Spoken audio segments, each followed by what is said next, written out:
Bam, bam, bam, bam, bam.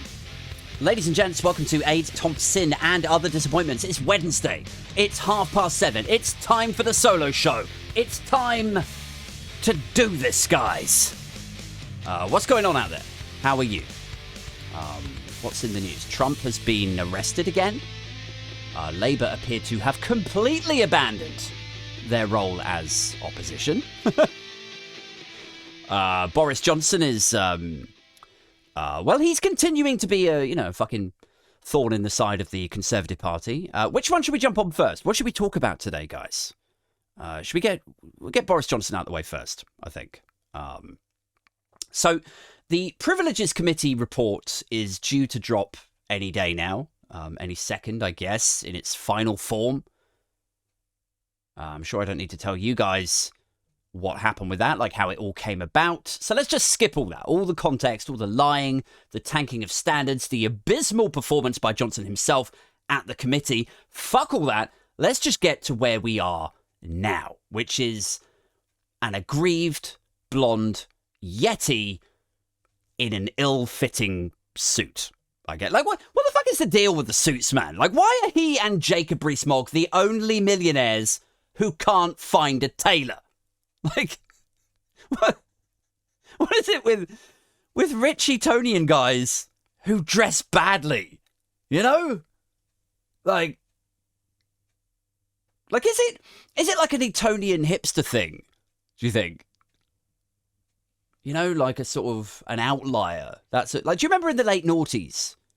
Or maybe it was 2012 sort of time. Do you remember that sort of period? Like when hipsters were wearing sort of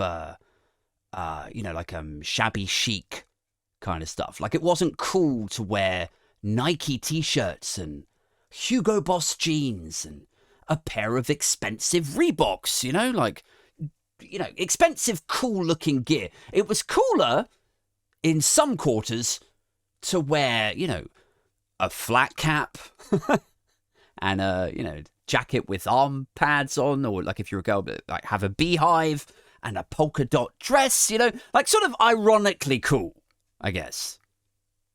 You'd wear this sort of old man or old lady 1920s, like, look how ironic I'm being, I'm wearing this stuff to show how over the bell curve of fashion and coolness I actually am, guys, like so uncool that you're cool kind of vibe. A sort of horseshoe fashion, I guess. Like, is it like that for some Etonians? Where they're so rich and catered for. And all their friends in all of their circles wear fucking, £5,000 Savile Row shit, perfectly cut, perfectly fitted. That to stick out, like they have to go over that same bell curve into the ill-fitting, untailored, scruffy as fuck, borderline fancy dress kind of suit, like everyone looking at this hapless sack of shit in his dad's suit. Look at me, everyone. I'm unique. I stick out. Everyone's like, I mean, yeah, sort of. Like, how is that not basically walking around with a sandwich board saying, I'm a bellend, Tories fucking, wearing ill-fitting, stupid suits with ridiculous hair. Be it the ruffled up Johnson thing or the, Rees-Mogg gelled down look. It's basically the same as hipsters trying to be a bit different. I honestly think that is all it is. Anyway, where was I? Oh, I'm already getting stuck on, drifting off on tangents. Right, so Johnson is aggrieved. He's all over the place, guys. And they found that he's lied to the House. We assume, the report hasn't dropped yet at time of recording. But his response to the private viewing of it, the VIP viewing that he gets of it as the subject of it, seems to suggest that he's about to get suspended for a couple of weeks, right?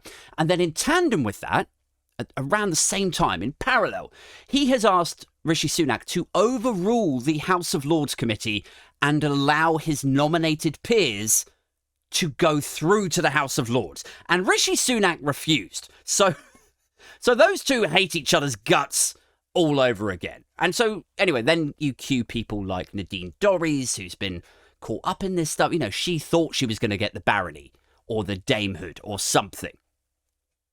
And anyway, it was rejected. And so now she's going on TV and publishing her nonsense in the Mail. And it's like, I'm just a working class girl from Liverpool. And I've been robbed of my position in the Lords by two posh boys. Like, that is not what happened, Nads. It's not posh boys that conspired to rob a working class woman of a peerage. This isn't classism, you daft babbling bint. They just can't stand a working class girl making something of herself. Like, this has nothing to do with the relationship between rich people and poor people. And it's also not going to repair the relationship between out-of-touch Tories and Liverpool. I can promise you that. I've been classismed by posh boys. Like, is this why Tories have such a hard time addressing or even acknowledging inequality? Is because they think classism is just when you didn't get the job. Is that what it is? I mean, that would explain a lot. If you thought classism was just times you didn't get the job. Because most Tories get the job because their dad owns the company, right? Or their dad goes to the same Eyes Wide Shut party as the commissioning editor of wherever you get your news from, you know? It's like, I can't believe I didn't get the job. Well, I thought you said your dad knows the MD. Well, he does. Right, well, so what happened? I literally cannot even fathom. I've always got every single job I've ever even casually asked about because my father knows everyone, and that's the way that British journalism and politics and music, fashion, and half of the fucking comedy business work. I cannot explain it. Well, who actually interviewed you? Was it the MD? No. It was some plebby bastard called Sandra. Oh, well, there you go. I mean, she probably didn't like you because of your accent and that fantastic suit that you're wearing, Hugo. Yeah, that must be it. It's classism, Hugo. Yeah, that must be it. It's classism. Classism is every time you didn't get the job, Hugo. And then, like, Nadine overhears this, you know, eavesdropping from a Westminster pub's booth while she's washing away the taste of gin with a different gin.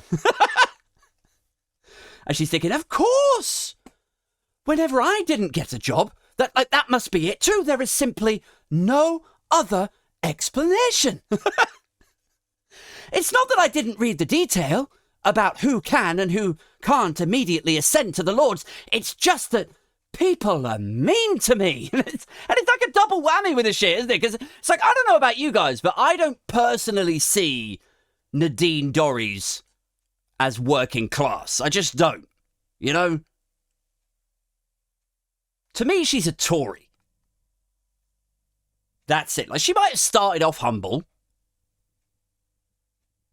But nowadays, you know, 2023, she's a published author. She's a TV personality. She's worth a sack of cash. You know? She's not getting universal credit slips. She's not thumbing her way through the least veiny chicken breasts in Audi, is she? But in portraying herself as working class, as salt of the earth, and then misunderstanding this, blaming this shit on classism when it is so clearly not classism. In doing that, she sort of meta, like levels deep, making working class people look a bit thick. You know what I mean? Like if we were to believe that she is working class and she's holding herself up as some sort of mascot for that community. Look at Nadine Dorries. Look, she's so working class. And like, would you want a spokeswoman who couldn't see or understand the actual reason why she wasn't able to become a dame? Would you? Is that who you would want representing you? Like, wow, What an inspiration she is to the cognitively challenged. You too can reach the gaudy heights of the Palace of Westminster. Don't let your IQ hold you back. Just look at Nadine. You know, it's like, I'm just an oppressed working class girl from Liverpool. I don't know, man. Like, it's just, like, maybe you were working class, but you're not now, are you? Let's be real. You know, you're quaffing G&Ts in the house bar. You're swaying on the TV after the votes. Your net worth is in the millions. You've got your Talk TV contracts. It's so hard being a working class girl from Liverpool, climbing into your chauffeur-driven car on the phone to your kid's private school, on your way to get railed by an Etonian in some donor's apartment. You know, wine and cheese on the side table and a face full of caviar, just really enjoying yourself, Nats. It's just so hard, but I do this for Anfield. Like, bitch, you're not working class anymore. And this isn't two posh boys taking your job away from you. It's not classism. You just didn't get the nod because you were still an MP at the time. That is the reason. You can't immediately ascend to the Lords while still serving as an MP. And you know that because that's why you resigned so fast, to not become an MP. But then it was too late by then because Sunak didn't want to overrule that rule. And so you are where you are. Nats, which is, you know, what? Standing on the dock, screaming at the boat that you should have been on, but you missed because the man you put your trust in told you the wrong time. Like, that is you, Nadine. Except that isn't even you, is it? Like, I can't believe the boat left without me. You know, even though it's mine and my man's fault that we weren't here on time. Like, that isn't even you, because at least that bitch would be like, oh, bugger, you know, like, I know what the problem is. We got the time wrong and we missed our boat. So now I will shout at the dock. You know, now I will say, oh, I can't believe we messed this up. That is what that chick would do. But what you do is sit babbling on about sinister forces and being robbed of your job by non-existent, misunderstood classism. Do you know what I mean? Like, you're still the babbling hag on the docks. You are. But people are like, What happened? Did you miss your boat? No, dark forces commandeered it, and now the Bat Devils are sailing it across the treacherous rapids of Hades. We're like, is that really what happened? And then, you know, there'll be like a dock hand, you know, like a labourer guy, like the actual real working class person here, just stood there like leaning on a barrel on the dock, you know, maybe with a bit of rope in his hand, just swinging it. He'd be like, oh, mate, leave her alone. She's been talking that crazy shit all morning. Yeah, no, she missed her boat and went bloody cuckoo. Like, I was robbed of my barony. Just leave her alone, yeah. Honestly, man. It's always someone else's fault. I mean, I really wish I had known how understanding and accepting Conservatives are of that sort of, you know, mentality. Avoiding responsibility, you know? I wish I'd known that years ago. How accepting. Like, it would have come in handy for me. It really would have. Like, hey, Aid, I heard you drunk drove when you were 26. And you got fined and you lost your license. Oh, it's a blob. This is a witch hunt. It's a sham trial. And I tell you what, they showed their bias from the outset. Aid, maybe you just take the fine and have some fucking dignity. You can't dethrone me. This is a witch hunt and sinister forces, I tell you. Aid, you need to stop, okay? It's over. Just hand over your license, accept the ban. It's done. It's dead. Death is but a doorway. Time is but a window. I'll be back.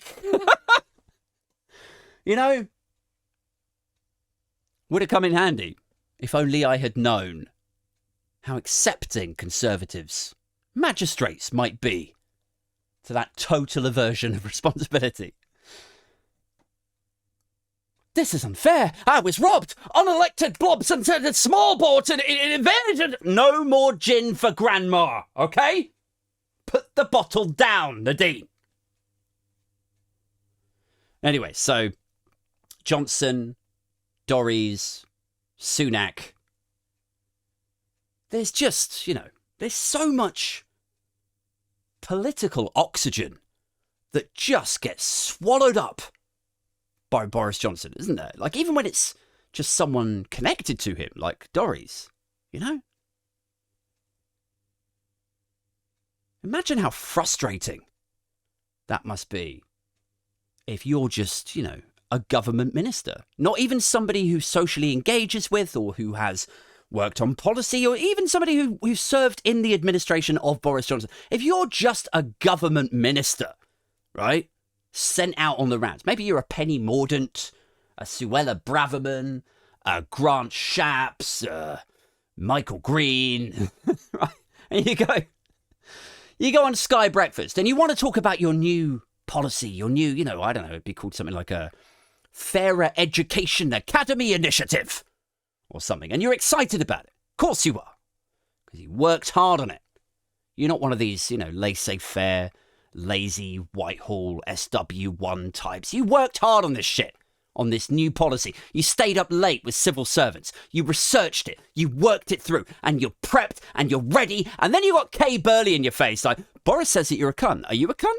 I mean, you can see why people might think that you're a cunt. I mean, how do you respond to that? Do you agree with Boris? But you see Boris's point, right? Boris. And this is the thing that I think gets overlooked sometimes, dear listeners. It's like, we get so distracted by Johnson's many mistakes and missteps. The lies, the overruling of institutions, the corruption, the cover-ups. We kind of miss the real problem. Which, it's at least as much of a problem as all the other shit. Which is that this is a guy who doesn't just debase and toxify everything he touches from a relationship and policy perspective, but he sucks the oxygen out of the room with everything. Like, he ruins the things he's even completely disconnected from. It's like he touches Brexit, it's fucked. He touches the pandemic, it's a disaster. Now he doesn't even have his hands on the wheel at all, does he? He's not even an MP, but just his antimatter, vacuumy presence, in orbit of Westminster, somewhere in Parliament, is enough to suck the mass out of your speech or policy and disappear that shit. You thought you were going to talk about the Equality Education Academy Initiative or whatever it was that you worked so hard on. No, fuck you. This whole 8-minute segment now is like, but I think Boris is coordinating a mutiny. What do you think about Boris's mutiny? You know what I mean? Like, it's no wonder these cunts just throw their papers in the air. Well, what's the fucking point? Let's just sell policy to billionaires and then have a few drinks at the Carlton. Fuck this. I have some sympathy for them. That was always the weird thing about Meghan to me. I know that sounds like a segue, but hear me out. Okay, like with Meghan, here you have a woman who does charity work, who, people who knew her before she was famous and who know her from her hometown, they're all like, she's genuine as fuck. Man, she's so helpful. She's so sweet. Like, she would take time off from set to come back to her old school and help out. And, and yet people are like, oh, Meghan. Oh, it's always about her, isn't it? Do you remember that? Remember that? Like, that was the tabloid line for a few weeks, about a year or two ago. Oh, God, it's always about her, isn't it? Bloody Meghan. Well, in Johnson, here you have a man whose actual job it is, or was, to put the country first, right? I.e., it's not supposed to be about him at all. But yet at every twist and turn, it was always about him, about his job, his speech, his wallpaper, his survival, no matter the cost, to everyone else, to your grand, to your hospital, to the national debt, to the 200,000 people that died. in the pandemic to collapsing industries. Fuck business, whatever it was. No matter the cost, it was always about him. And yet those same flag fuckers who say the shit about Meghan, they can't get enough of it. You know? It's wild. It's like, you know, look over there. That black American woman is she's donating tens of thousands of pounds to an anti-racism charity, isn't it? Oh, God. Here we go again. What's the problem? Oh, well, look at me. Oh, I'm so good. I'm fighting prejudice. Take photos of me while I solve racism. Well, I mean, you know, she donated in secret. You know, she's actually having to hold back on talking about the charity stuff because she's worried that people will say exactly the sort of thing that you're saying now. Oh, well, look at me. I did it in secret, so I look humble. Oh, it's always about her. You're like, are you okay, Frank? You know, I know you've had some problems with your hip. Maybe it's making you a bit more pissy than usual. Like, is the waiting list long? You know, I know it's not ideal. Well, yes, actually, you know, it is getting a little bit ridiculous. It's very painful, but they shut the clinic down the road and they can't hire the right number of nurses that they needed. Anyway, then as you're talking to Frank with his, you know, oh, it's always about her sensibilities. Anyway, in the distance, this sort of faint sound starts,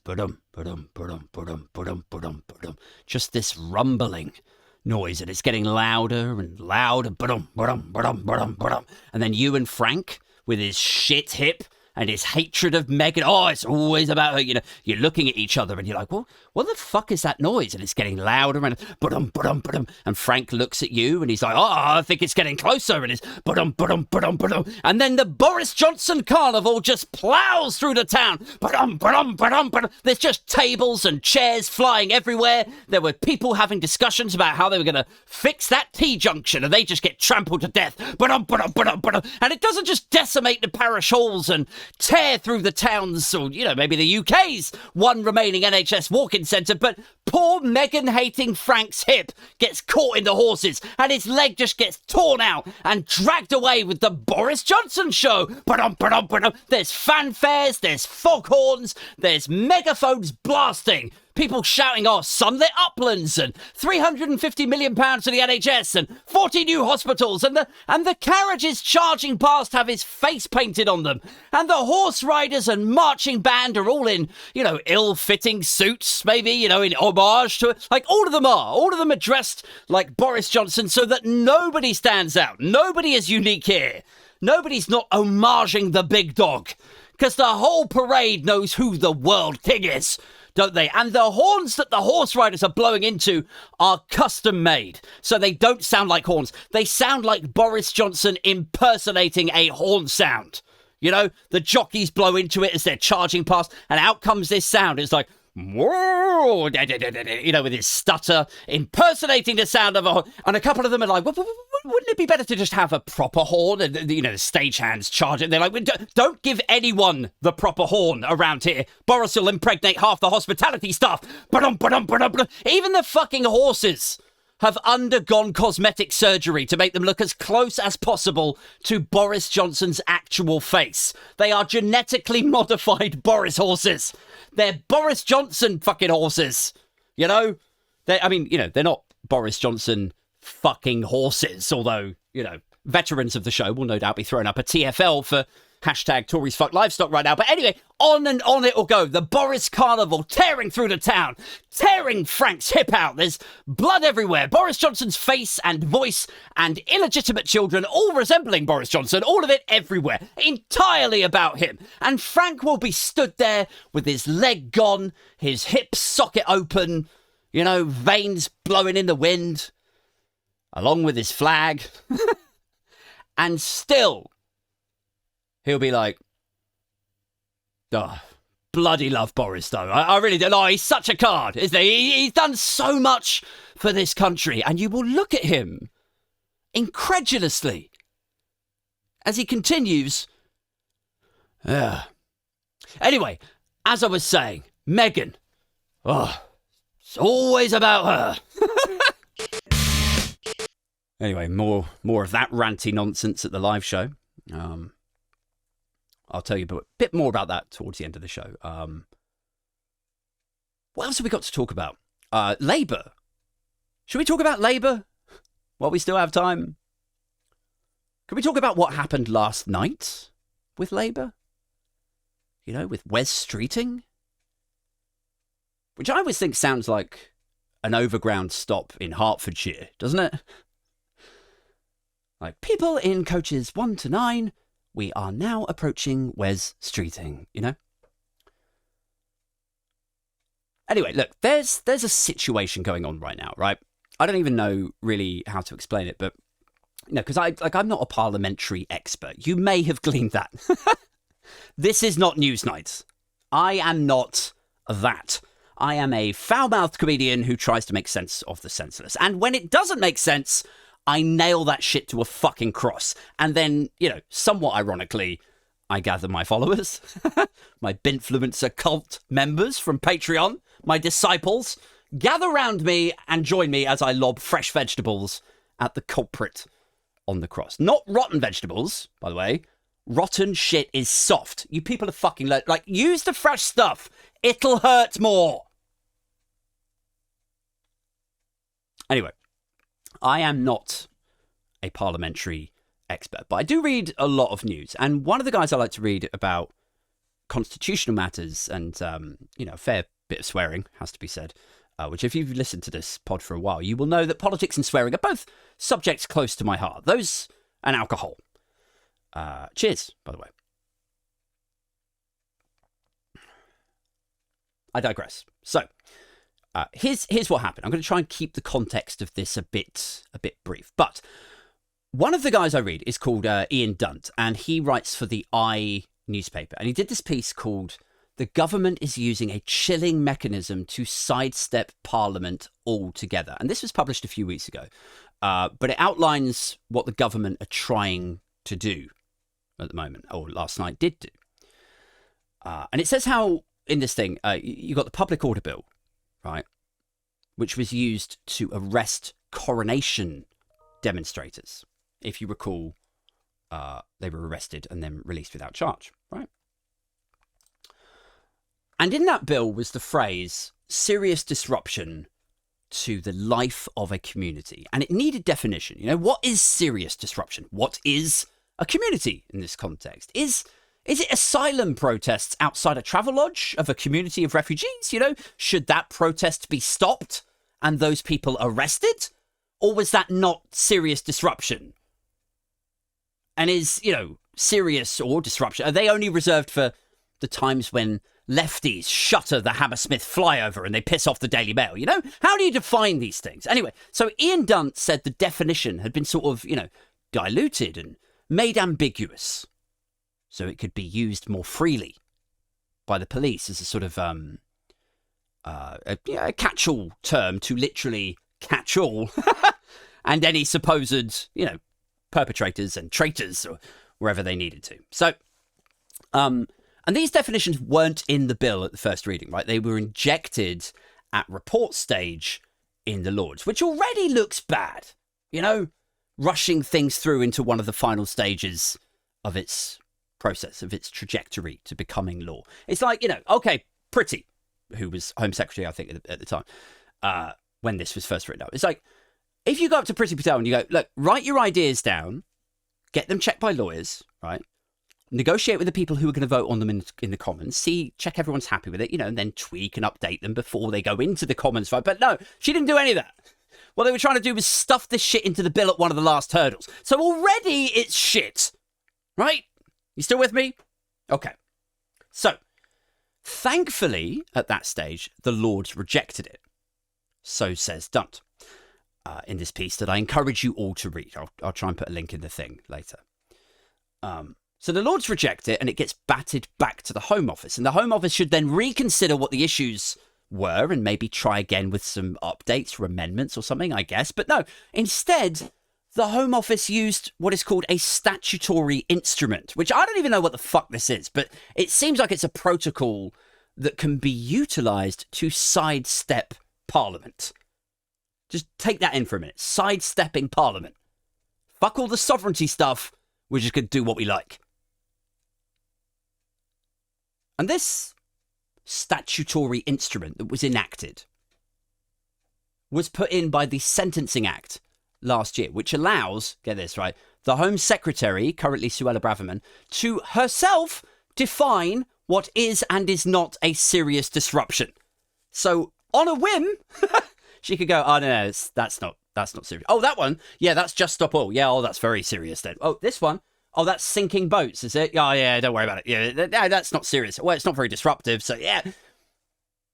So just to back up here, you've got a bill with a phrase in it that goes through Parliament, gets to the Lords. Government tried to sneak in a watery definition, and then the Lords are like, hang on, what the fuck are you doing? And instead of going, yeah, you're right, yeah, we should do this the proper way, they go, lol, we'll just ram it through with this weird parliamentary device that almost never gets rejected. Now, in response to this egregious assault on parliamentary democracy, Jenny Jones, who is a Green Party peer, she tabled what is called a fatal motion, which is where you as a lord or a baroness or whatever, you can get a vote to shut it down. You know, bat this shit back to square one sort of thing. Now, Labour, on the other hand, remember them? His Majesty's opposition, supposed to oppose things. They weren't backing this, right? And instead, what do? They tabled their own, what is called a regret motion, or a motion of regret. So what's the difference between those, Aid? Well, okay, so the fatal motion would actually resolve the issue and the egregious assault that I mentioned, to essentially overrule Parliament, which is what they're trying to do. A regret motion is basically Labour saying toothlessly, like, well, I mean, we're not happy about it, but, you know. So the Green Party are like, fuck this. This is bullshit. Like, what the fuck are you playing at? Like, you know, Labour, conversely, are like a cheated on wife. You know, the husband out gambling, banging barmaids, bringing home STDs.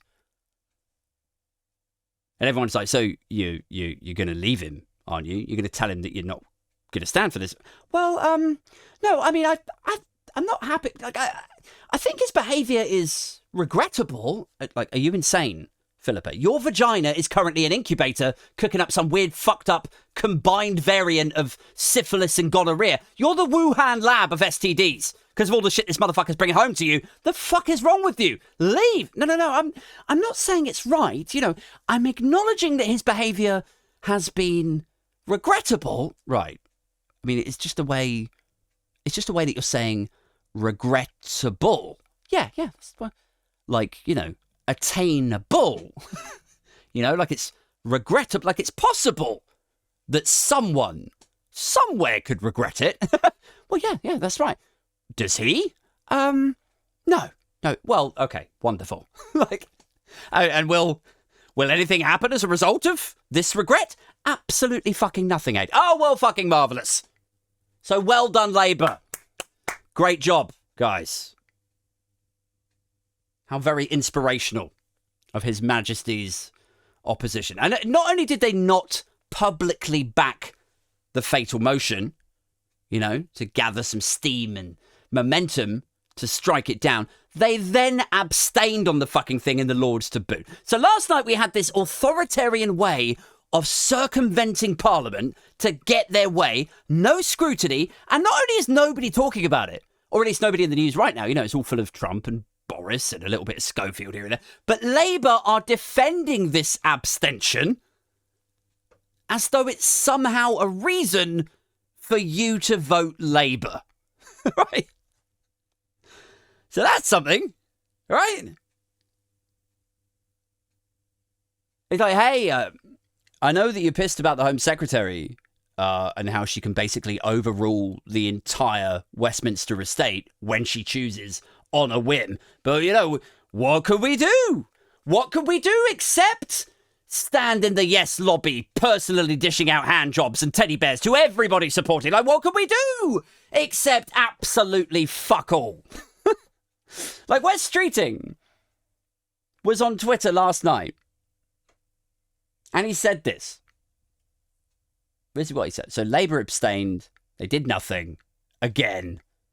And this time,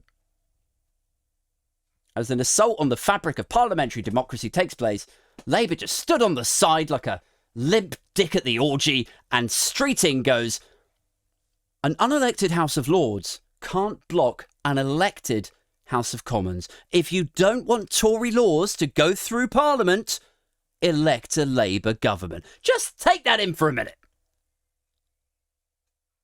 An unelected House of Lords can't block an elected House of Commons.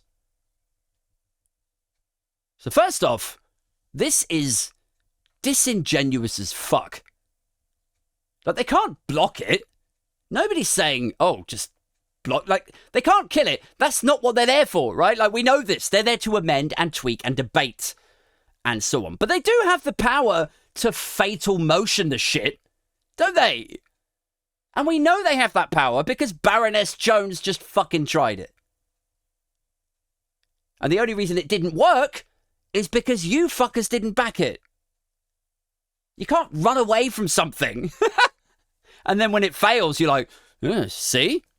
Didn't work. Like, where's Streeting looking like a fucking locomotive train driver, right? Speeding along.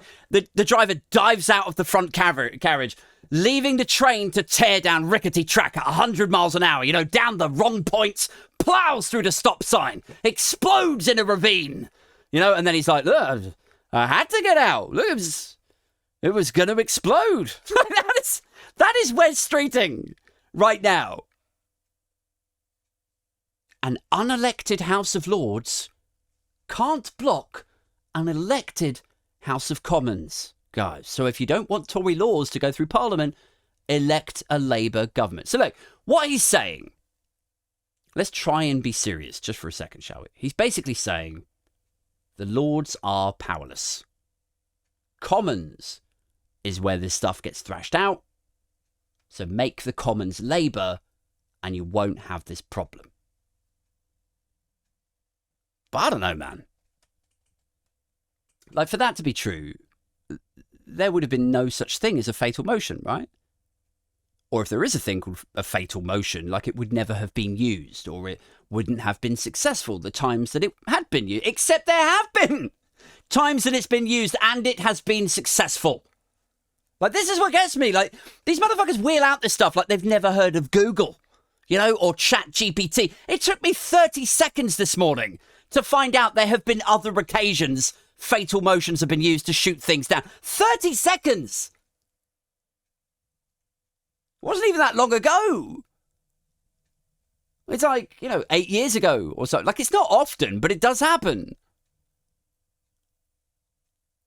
So then it's like, do you like looking cowardly, guys? Yeah? No? Do you like looking stupid? Or both, maybe, together? Because, I don't like the Tories. None of us like the Tories who listen to this show, probably. But now you guys have gone from looking like, His Majesty's opposition and, you're well-suited and professional and your brief. Now you look cowardly, running away from the fatal motion. And you look stupid with pretending you weren't able to do anything. And you look stupider thinking people wouldn't immediately Google this. Just got fucking Labour out front and centre in front of a burning building with their hat, like fire chief hat on, big red. Yeah, we pointed the fire hoses into the river. That's what we did to help give us a chance at running the whole fire department. Let's see what else we can do, Anyway, guys, who's coming to my live show? Are you up for a night out? I'm serious.